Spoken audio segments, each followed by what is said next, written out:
Hello friends, in this video I am going to tell you how to add your website with Google Search Console. As you can see, I am on to Google Search Console platform and this is the dashboard, and in the left side toolbar we are having an option of sitemap.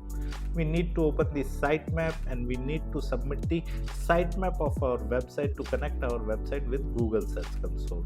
So I have clicked on sitemap and here it is asking me the sitemap URL. In WordPress we have by default sitemap URL, so I am just typing that https://www.example.com or whatever you are having the domain. Right here I'm going to type digitalbikaner.com/sitemap.xml.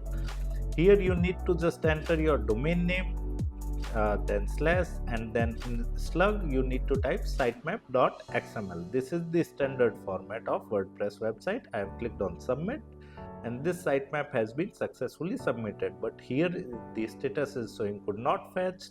We need to just refresh it in like within 1 minute or like hours. It automatically gets success.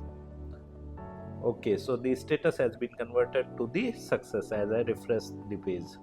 So this is how you can simply add your website in Google Search Console. Apart from it, if you want to learn more about Google Search Console, then I have added my blog link in the video description. You can simply visit my blog and read articles related to Google Search Console. And if you are interested in learning digital marketing in detail, then also I have added my website link in video description. You can simply visit my website, explore our digital marketing course, and you can purchase the course directly from there. Thank you so much. If you want to learn digital marketing for free, then subscribe Digital Bikana YouTube channel right now.